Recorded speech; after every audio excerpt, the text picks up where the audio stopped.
Se isso for mentira, eu quero ser fulminado pela glória de Deus agora. Eu quero ser fulminado pela glória de Deus agora, aqui e agora. Com a mão levantada, consciente do que eu estou falando. Meus queridos e prezados irmãos da TV Caminho Livre, que a graça do Senhor Jesus, o amor de Deus e a comunhão do Espírito Santo estejam com todos vocês. Amém.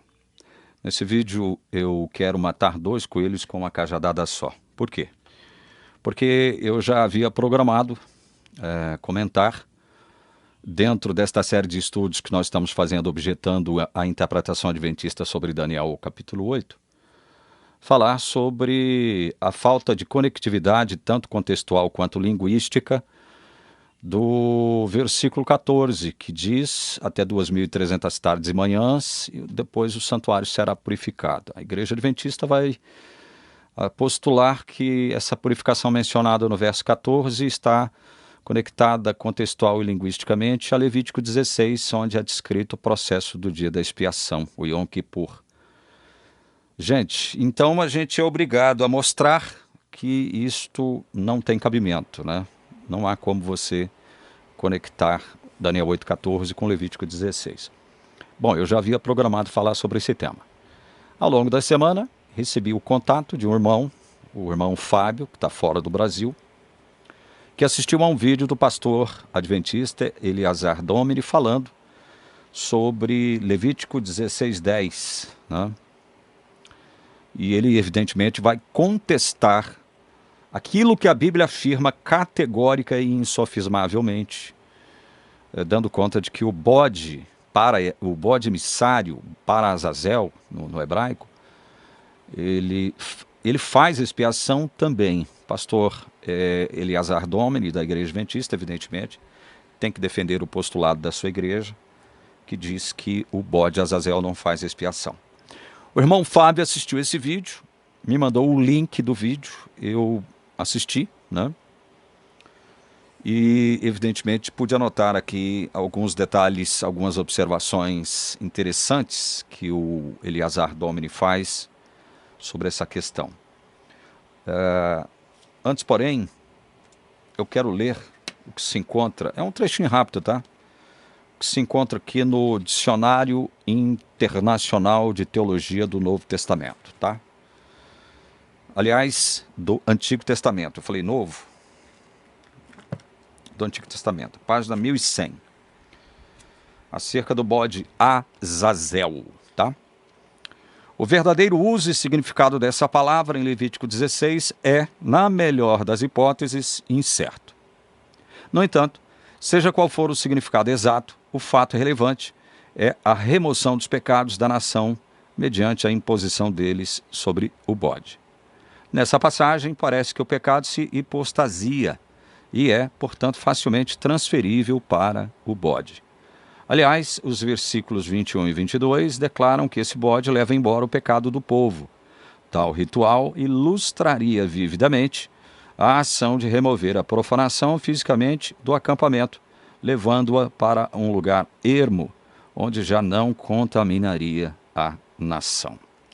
Então veja, a expressão Azazel, ela é objeto de várias interpretações, de várias escolas de interpretação. Algumas escolas de interpretação atribuem a Azazel uma personagem mitológica.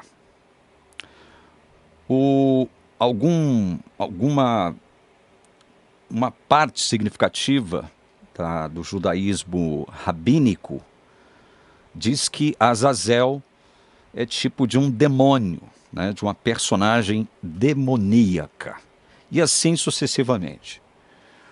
Inclusive o Eleazar, no vídeo dele, ele fala um pouquinho sobre isso, ao introduzir o seu vídeo aqui, certo? Mas vamos lá.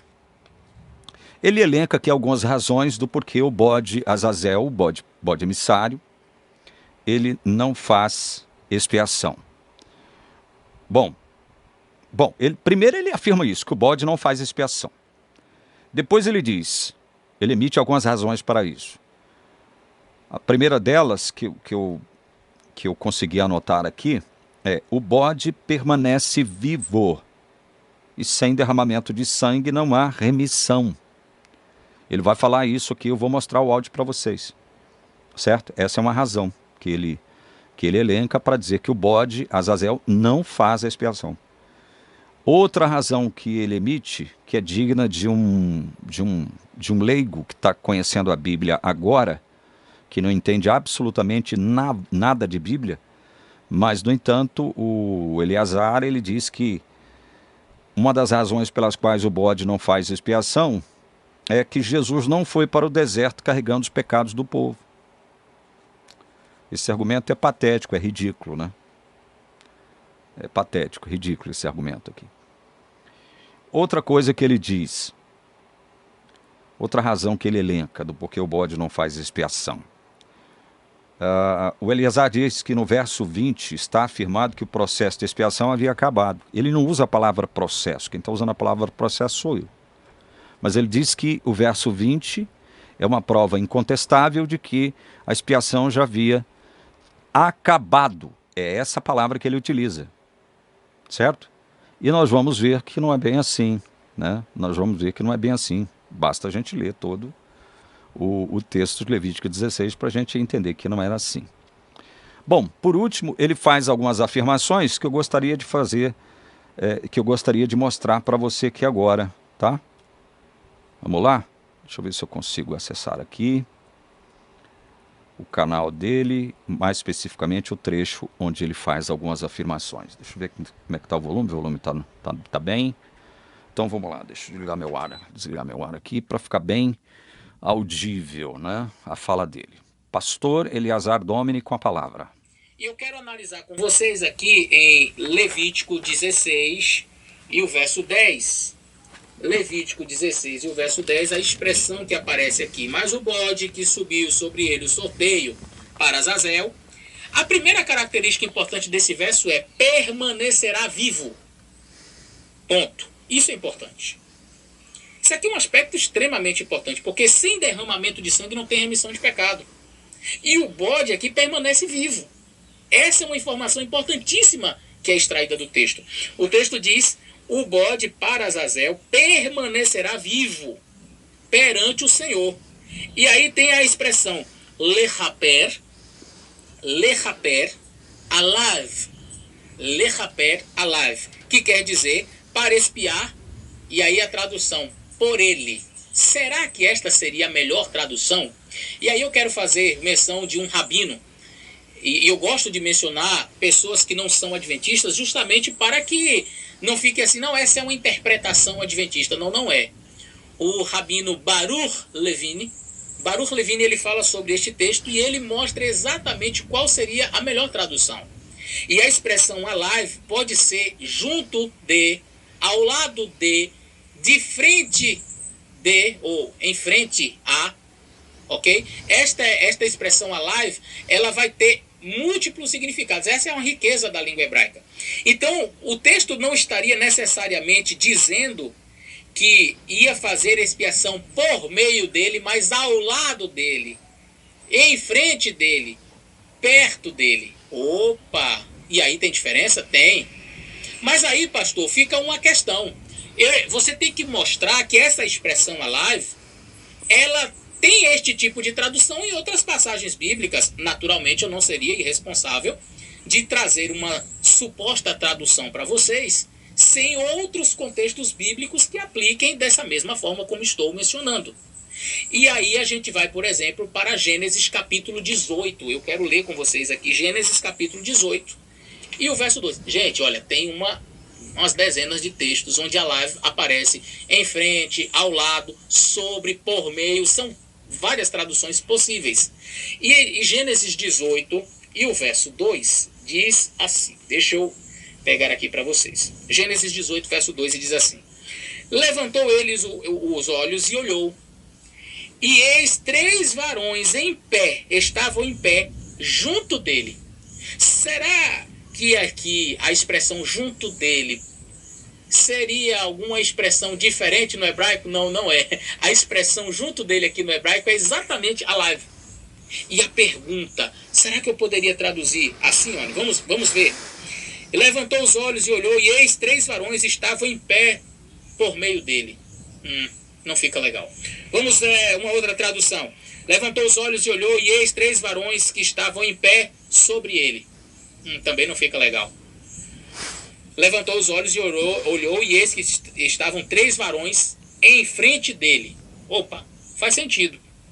Junto dele, ao lado dele. Percebe? É a mesma expressão. Pegue a sua Bíblia, se você tiver o termo em hebraico, e confira. Dê uma olhadinha lá. Mas, pastor, resta-nos saber se esta seria a melhor tradução para o verso 10 em Levítico. E aí é que nós precisamos voltar para o texto de Levítico 16 e a gente vai ver se de fato esta seria a melhor tradução ou se seria uma forçação de barra. Então vamos lá. Levítico 16 e o verso 10 diz: o bode sobre o qual caía a sorte para Azazel apresentar-se-á vivo. Este é o primeiro indicativo de que esse bode não fazia expiação, porque para fazer expiação tem que morrer, tem que derramar sangue, perante o Senhor, para fazer expiação ao lado dele, ou para expiar ao lado dele, seria a melhor tradução, ou para expiar junto dele, para enviá-lo ao deserto com bode emissário, ou para enviar o deserto para Azazel. Como é que eu sei que esse texto não, a melhor tradução seria esta, ao lado de? Simples, o verso 20 responde, e eu já li com vocês. Havendo, pois, acabado a expiação, havendo, pois, acabado de expiar o santuário, e a tenda da congregação e o altar, então fará chegar o bode vivo. O bode vivo fez expiação? Não. O bode vivo vai fazer expiação? Não. Por que ele não vai fazer? Porque o texto já diz que acabou. Havendo acabado. Acabar, gente, é acabar. Não é assim, acabou a expiação, acabou. Agora vamos ter outra expiação. Não existem 2 expiações. Não existe já fez a expiação e agora vai ter a outra expiação por Azazel. Não, o texto bíblico diz, acabada a expiação. Então veja. Não existem pessoas preguiçosas, mas isso é algo... Bom, tá bom, né? Tá bom. Eu já dei muita cancha pro Eleazar Domini, pastor da Igreja Adventista. Mas vamos lá fazer algumas considerações aqui, irmãos. Então ele diz que o bode de Azazel não faz expiação, porque permanece vivo sem derramamento de sangue, não há remissão. Jesus não foi para o deserto carregando os pecados do povo. O verso 20 afirma, como ele acabou de dizer aqui agora, você ouviu que a expiação já havia acabado.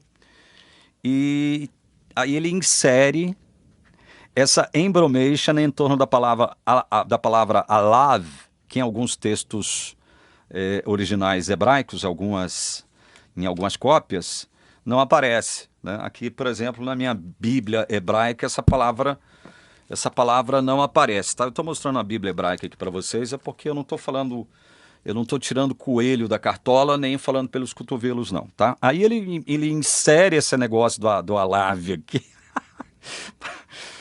E escorrega, por quê? Porque não há como você, Eleazar, meu filho, com todo o respeito que você merece.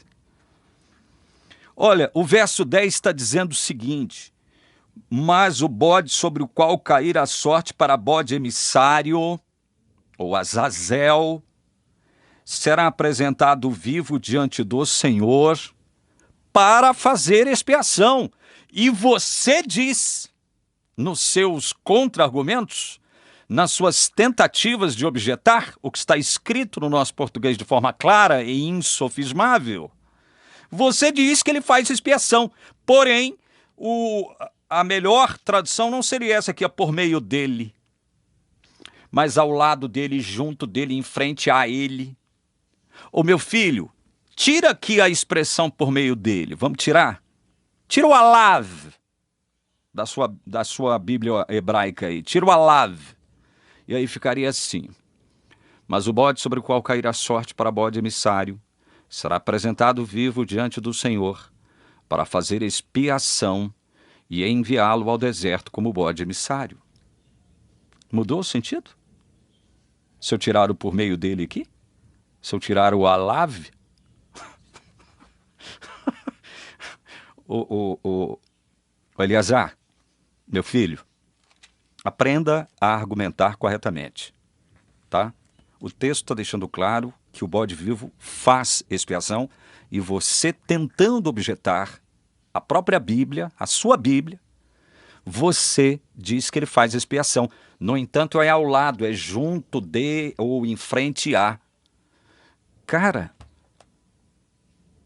em que sentido isso muda aquilo que o texto está querendo dizer, que é o principal sentido do texto? O bode que permanece vivo, o bode emissário, o bode para Azazel, faz expiação. Esse é o centro do texto. Ele faz expiação independentemente desta expressão por meio de, ao lado de, junto de ou em frente a. Meu Deus do céu! É preciso ser muito burro para poder não entender isso na nossa própria língua. Mas vamos lá, outras observações que eu tenho que fazer. Gente, o dia da expiação, o Yom Kippur, ou Yom Kippurim, ele não consistia apenas de um sacrifício. Era um processo expiatório constituído por algumas fases.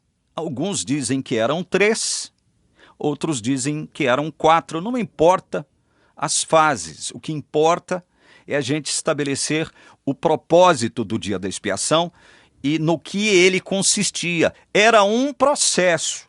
Por que processo? Porque 5 animais eram destacados. 5 animais eram destacados.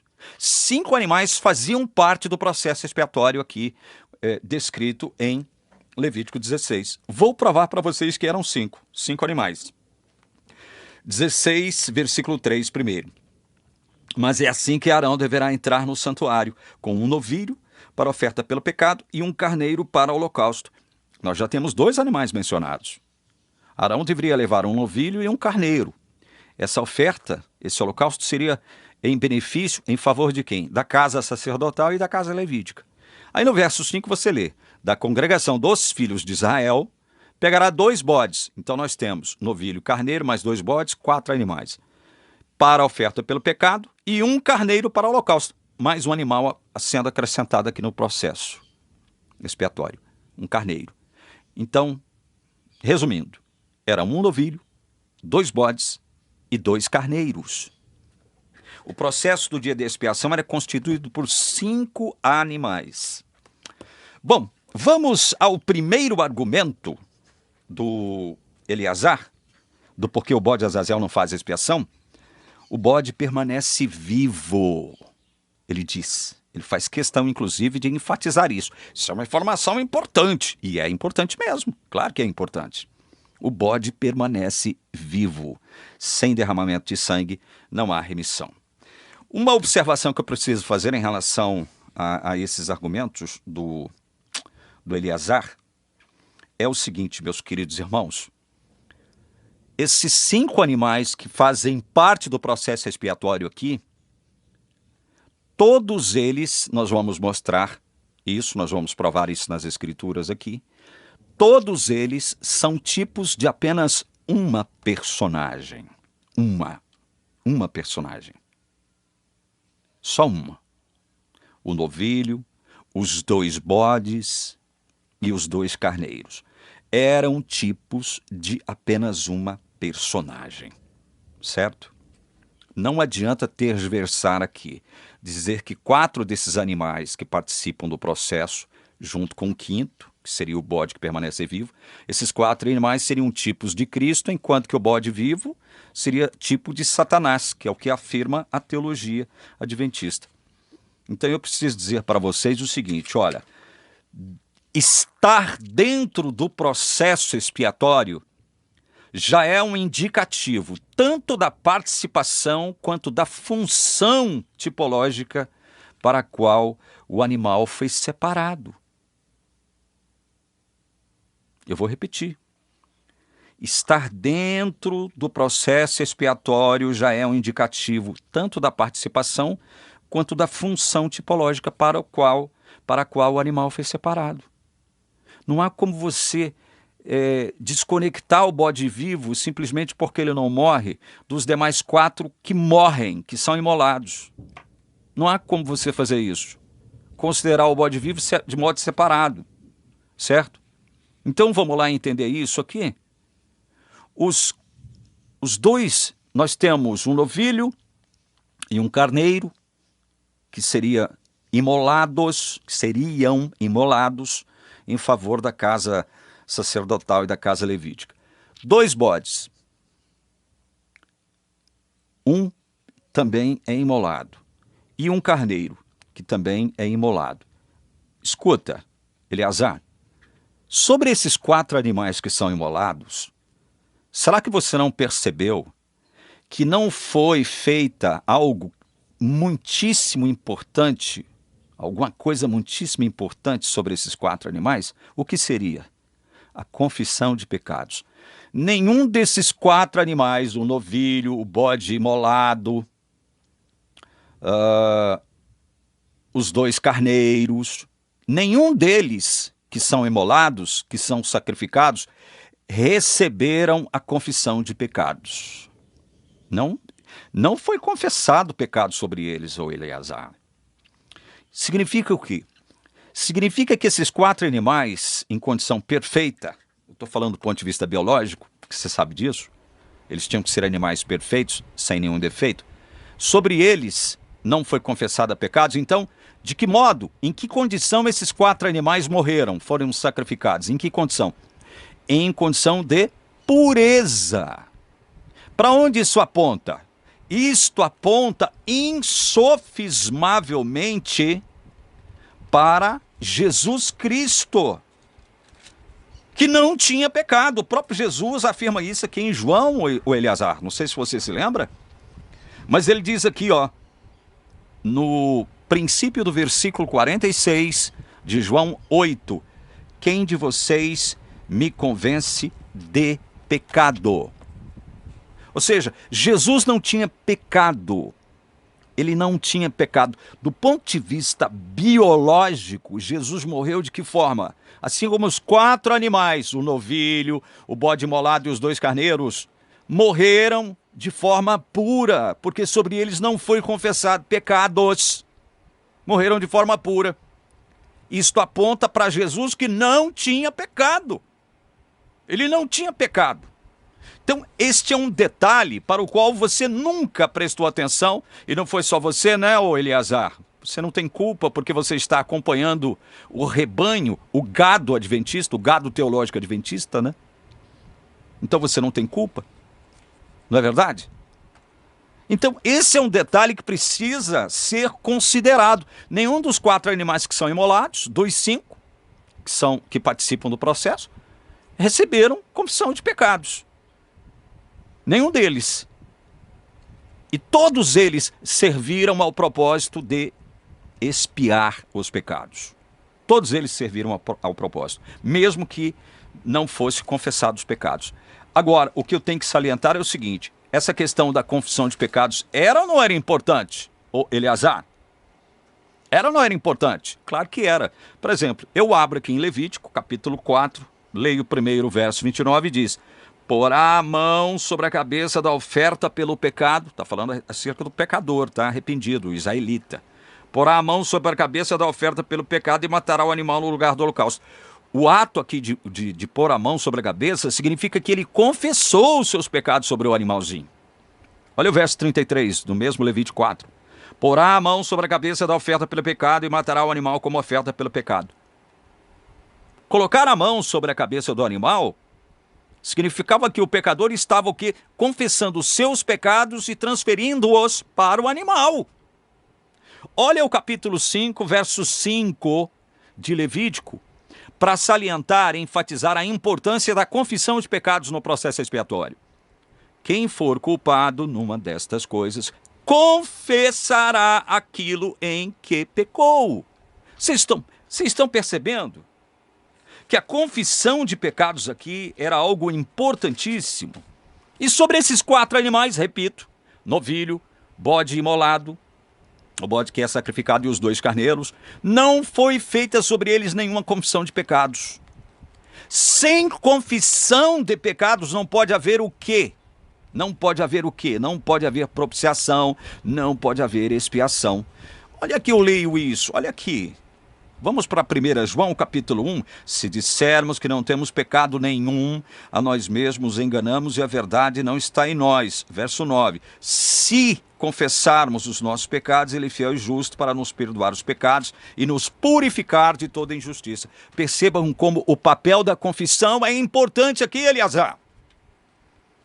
É importante o papel da confissão. Certo? Então, este é um aspecto para o qual você, Eleazar, nunca prestou atenção. Nunca prestou atenção. Vamos ao seu outro argumento. Jesus não foi para o deserto carregando os pecados do povo. Ô Eleazar, não é preciso ser bacharel, nem mestre em teologia, nem doutor em teologia, para você ler esse texto aqui em Hebreus, esses 2 versículos que eu vou ler agora, e perceber que eles apontavam para aquilo que o escritor da epístola aos Hebreus fala com muita frequência aqui na sua epístola, ou seja, a comparação daquilo que significava os sacrifícios do ritual arônico em comparação com aquilo que Jesus faz como sumo sacerdote de Melquisedeque agora no santuário celestial. Olha aqui, Hebreus 13, versículos 12 e 13. Por isso também Jesus, para santificar o povo, pelo seu próprio sangue, sofreu fora da cidade. Saiamos, pois, a ele fora do acampamento, levando a mesma desonra que ele suportou.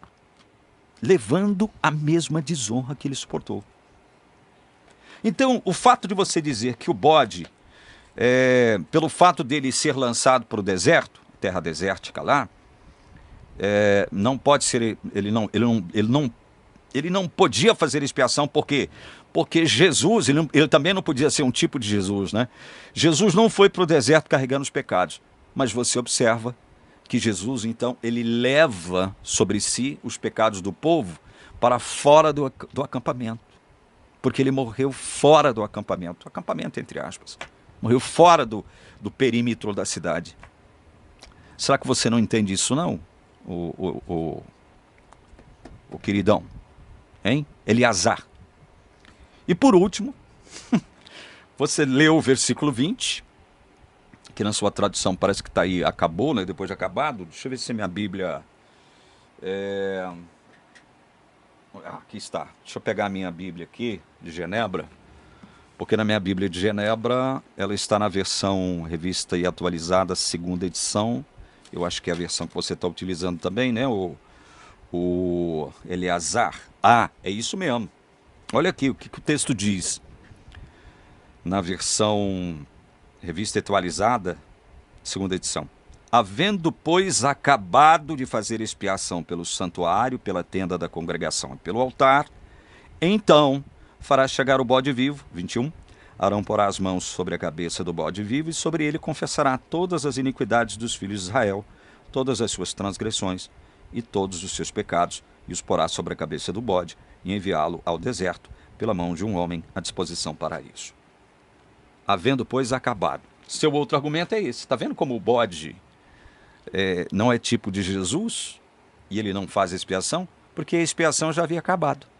Vai dizer você, né, Eleazar? A expiação acabou, né? Sem levar em consideração que o Yom Kippur, o dia da expiação, era um processo constituído por 5 animais. 5 animais faziam parte do processo e havia várias fases ali, né? Primeiro se sacrificava em favor dos sacerdotes e da casa levítica, evidentemente também aí incluída, né? Depois se fazia sacrifícios em prol do... Um sacrifício em prol do povo, da congregação dos filhos de Israel, não é? E por último, os 2 carneiros como holocausto, em favor tanto da casa sacerdotal e levítica, quanto da congregação dos filhos de Israel. Vamos entender aqui que o versículo 20 não dá por acabado o processo expiatório, Eleazar? Vamos entender isso?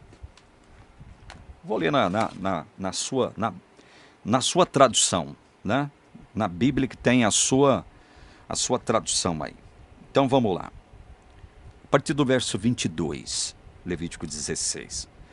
Assim aquele bode levará sobre si todas as iniquidades deles para a terra solitária. E o homem soltará o bode no deserto. Depois, Arão virá à tenda da congregação e despirá as vestes de linho que havia usado quando entrara no santuário e ali as deixará. Banhará o seu corpo em água no lugar santo e porá as suas vestes. Então sairá e oferecerá o seu holocausto, o seu holocausto e o holocausto do povo. E fará o que, Eleazar, que está dizendo aí? E fará expiação por si e pelo povo. Verso 24. Mas vem cá, você não disse que aqui no verso 20 a expiação já tinha acabado, Eleazar? Por que agora Arão, depois de tomar banho, né, e de pôr as vestes de linho ali, ele sacrifica os carneiros agora, tanto em favor de si quanto em favor da congregação dos filhos de Israel, para fazer expiação. Fará expiação por si e pelo povo, com os carneiros. Mas você não disse que o processo expiatório já havia terminado? Hein, Eleazar? Então, meu querido, você também nunca entendeu isso, essa observação que é muito importante. Que dentre os 5 animais, o único que recebe a confissão de pecados é o bode que permanece vivo. E é ele que leva os pecados para fora do acampamento, para fora do arraial, para o deserto ali, porque ali era um deserto onde eles estavam, onde esta cena foi descrita, que aconteceria, era uma descrição de uma cena que se desenrolava num ambiente desértico. Né? Então, o único animal que recebia a confissão de pecados e levava os pecados para fora do arraial, fora do acampamento, assim como Jesus levou os pecados do povo, fora da cidade, fora do acampamento, né? Foi o bode vivo, meu queridão. Foi o bode vivo. E aí eu sou obrigado a ler para você alguns textos que confirmam que o bode para Azazel é tipo de Cristo Jesus. Eu falo isso com muita ênfase e louvando a Deus por isso, porque esta é a verdade. Isaías 53 diz a partir do verso 10: Todavia ao Senhor agradou esmagá-lo, fazendo-o sofrer, quando ele der a sua alma como oferta pelo pecado. Lembre-se que em Levítico 17, verso 5, Eleazar, os dois bodes, olha, vamos ler o verso 5 de Levítico 16. Da congregação dos filhos de Israel pegará 2 bodes para a oferta pelo pecado. Isso aqui é mais um indicativo de que o bode que permanecia vivo, como diz o verso 10 que você nega, também faz a expiação. Então veja, quando ele der a sua alma como oferta pelo pecado, sobre quem Jesus, o profeta Isaías está profetizando aqui, Eleazar? Eu não preciso jogar isso na sua cara, porque você sabe que é Jesus, né? Que está sendo mencionado profeticamente aqui no capítulo 53 de Isaías. Verá a sua posteridade, prolongará seus dias e a vontade do Senhor prosperará nas suas mãos. Ele verá o fruto do trabalho de sua alma e ficará satisfeito. Meu servo justo, com seu conhecimento, justificará a muitos, porque as iniquidades deles levará sobre si. Não era a mesma coisa que o bode fazia, Eleazar? O bode não levava os pecados do povo de Israel para fora? Olha aqui. Depois de fazer expiação pelo santuário, pela tenda do encontro e pelo altar, Arão fará chegar o bode vivo, porá suas 2 mãos sobre a cabeça do bode vivo. Sobre ele confessará todas as iniquidades dos filhos de Israel, todas as suas transgressões, todos os seus pecados, e os porá sobre a cabeça do bode. Depois enviará o bode ao deserto pela mão de um homem à disposição para isso. Assim aquele bode levará sobre si todas as iniquidades deles para a terra solitária, e o homem soltará o bode no deserto. Levará sobre si é a mesma expressão utilizada pelo profeta Isaías ao falar do papel de Cristo, levando os nossos pecados sobre si. O meu servo justo, com seu conhecimento, justificará muitos, porque as iniquidades deles levará sobre si Eleazar. Olha o final do verso 12. Contudo, levou sobre si o pecado de muitos e pelos transgressores intercedeu. Isso aqui é Jesus levando sobre si os pecados de muitos, o Eleazar. Outro texto que eu quero ler. Você vê que o evangelista Mateus, concordando com Isaías, ele vai dizer aqui, Eleazar, no capítulo 8 de Mateus, versículo 17, o que consta: para se cumprir o que foi dito por meio do profeta Isaías, ele mesmo tomou as nossas enfermidades e carregou as nossas doenças. O evangelista Mateus concordando com o profeta Isaías. Aí o apóstolo Pedro, o grande apóstolo Pedro, também concorda com esta verdade acerca de Jesus. Ele fala, Pedro, carregando ele mesmo em seu corpo sobre o madeiro os nossos pecados. 1 Pedro 2:24. Carregando em seu corpo, ele mesmo, carregando em seu corpo, levando sobre si. E aí, como é que você foge disso? Hein? Como é que você foge disso? Agora, um outro detalhe. 2 Coríntios 5:21. 2 Coríntios 5:21. Aquele que não conheceu o pecado, Deus o fez pecado por nós, para que nele fôssemos feitos justiça de Deus. Aquele que não conheceu o pecado, Deus o fez pecado por nós. Aquele que não conheceu o pecado, o novilho, o bode sacrificado e os 2 carneiros. Por quê? Porque morreram em condição de pureza e perfeição. Não foi confessado pecado sobre as cabeças desses 4 animais, do novilho, do bode que é imolado e dos 2 carneiros. Então morreram em condição biológica de pureza. Só que é o seguinte, o versículo 21 continua: aquele que não conheceu o pecado, os 4 animais que são sacrificados, Deus o fez pecado por nós. O bode vivo que leva os pecados do povo para fora do acampamento, para que nele fôssemos feitos justiça de Deus. Está vendo aí, Eleazar?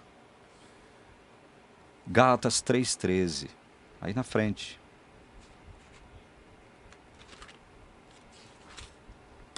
Cristo nos resgatou da maldição da lei, fazendo-se Ele próprio maldição em nosso lugar. Quando Ele leva os pecados do povo para fora do acampamento, porque os pecados já haviam sido confessados sobre a sua cabeça, eu estou falando do bode emissário, o bode Azazel. Ele se torna maldição, porque ele está carregando pecados. Entendeu? Porque sobre a sua cabeça foram confessados os pecados. É o único animal do processo expiatório que recebe confissão de pecados. E você viu que Levítico dá uma importância fundamental à questão da confissão de pecados. Não, Eleazar? Você nunca observou isso também, né? Você nunca observou isso. Por último, eu leio 2 textos. O primeiro deles se encontra aqui em 1 João 3:5, que diz assim: e vocês sabem que ele, uma referência a Jesus, se manifestou para tirar os pecados. Bode que permanece vivo. E nele não existe pecado. Bode que morre sem a confissão de pecados. Tá vendo, Eleazar? Como você é fraquinho em teologia, meu filho. Você é fraquinho, você sabe por que você é fraquinho, Eleazar? Você é até um cara inteligente. Tem boa dicção, se expressa bem, né? É mais ou menos articulado você. Mas sabe por que você é fraquinho em teologia? Porque você defende uma teologia falida. É só isso, Eleazar. Só isso. Não estou fazendo juízo de valor de você, não. Tá? Você é filho de Deus também, né? Considero você como filho de Deus. Mas você é fraquinho em teologia, menino. Você precisa crescer, você precisa amadurecer em teologia. Por último, eu leio Um versículo muitíssimo tradicional, muitíssimo lido, especialmente nesse período em que nós, daqui a pouquinho, iremos celebrar aquela sexta-feira onde Nosso Senhor é morto, né?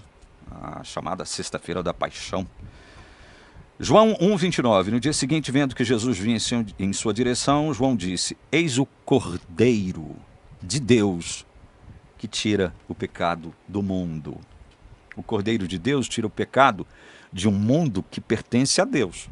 Porque se o Cordeiro de Deus tivesse tirado o pecado do mundo, isso significando toda pessoa do mundo, ninguém se perderia. A salvação seria completa, né? O Cordeiro de Deus tira o pecado do mundo. Então, o meu queridão Eleazar, o bode para Azazel, ele é tipo de Jesus Cristo. E sabe por que você está correndo um sério risco de ser decepcionado lá na frente, Eleazar? Vou mostrar para você, encerrando o meu vídeo aqui, tá? Vou mostrar para você, Eleazar. Lendo aqui, ó, tá meio desbotado o título do livro, mas quem conhece sabe. Isso aqui é o Grande Conflito, atribuído a Ellen White. Eu vou ler aqui, Eleazar. E para vocês que estão me vendo agora, que talvez não tenham nunca ouvido falar sobre o que eu vou ler agora aqui no Grande Conflito, o que vocês vão ouvir agora, desta leitura que eu farei de um trechinho aqui do Grande Conflito, na verdade 2 trechinhos, é uma das coisas mais absurdas e tenebrosas que já se ouviu falar dentro daquilo que se convencionou chamar de cristianismo. Não estou falando de denominação aqui não, tá? Estou falando de cristianismo de um modo geral. É uma das coisas mais absurdas que já foi professada dentro do cristianismo. Eu leio aqui no Grande Conflito, o último parágrafo da página 485, o que segue. Presta atenção.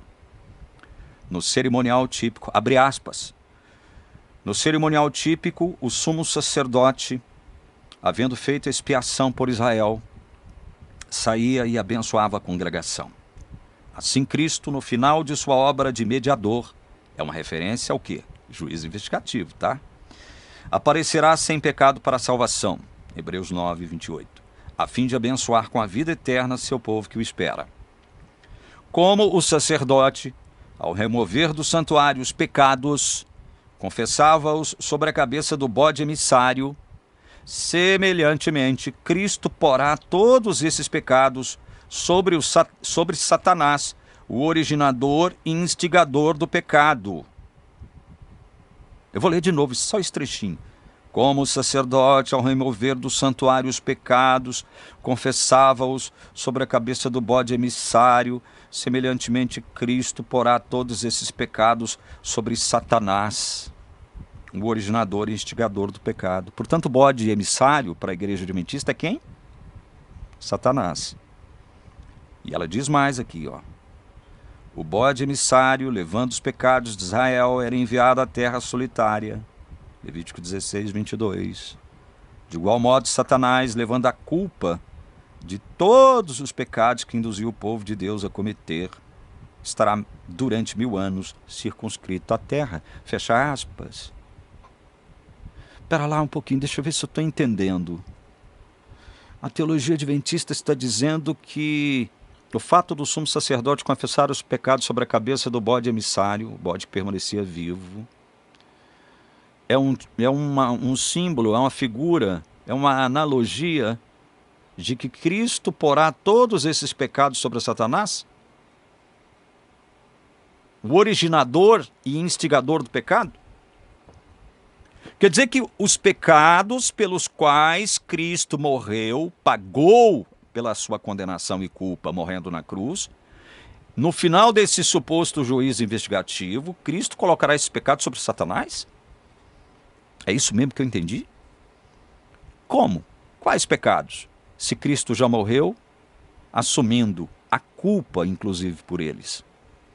Ele só morre porque ele assume a culpa, ele leva os pecados e assume a culpa por esses pecados. Não é Satanás que leva a culpa, meus queridos. É Jesus Cristo que leva a culpa porque leva os pecados do povo de Israel.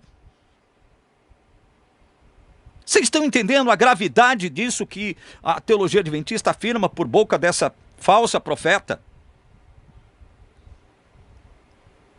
Jesus colocando sobre Satanás os pecados pelos quais ele assumiu sua culpa, morrendo na cruz, pagando o preço pelos pecados. O salário do pecado é a morte.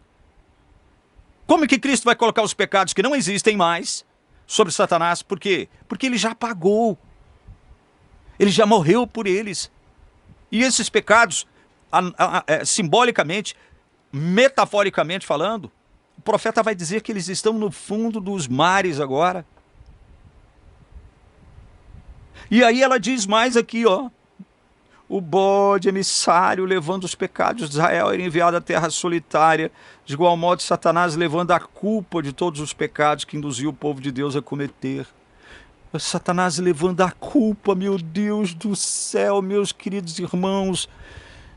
Isto é uma heresia e uma blasfêmia ao mesmo tempo.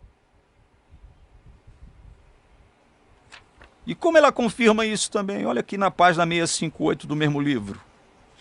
658 do Grande Conflito. É a mesma coisinha. Semelhantemente, ao completar-se a obra de expiação no santuário celestial, que segundo a teologia adventista teria começado em 22 de outubro de 1844, né? O grande dia da expiação, que não termina nunca, diga-se de passagem. Semelhantemente, ao completar-se a obra de expiação no santuário celestial, na presença de Deus e dos anjos do céu e da multidão dos remidos, serão então postos sobre Satanás os pecados do povo de Deus. Declarar-se-á ser ele o culpado de todo o mal que os fez cometer.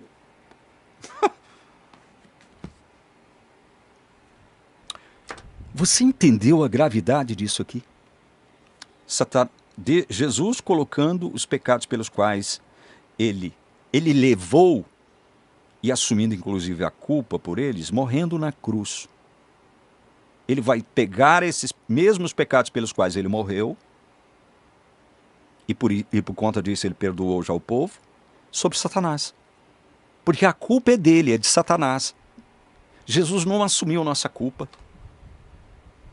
Quer dizer que o responsável pelos nossos pecados não seria nem Jesus, porque ele leva os pecados. Em substituição a nós, ele leva os pecados, e ao levar os pecados, ele está assumindo a culpa. Obrigatoriamente, senão ele não poderia morrer. Não, a culpa é de Satanás. É por isso que ele supostamente vai colocar os pecados pelos quais ele morreu sobre Satanás, porque a culpa é dele. Meus queridos irmãos, é por isso que eu estou afirmando com todas as letras, isto é uma heresia ao mesmo tempo em que é uma blasfêmia.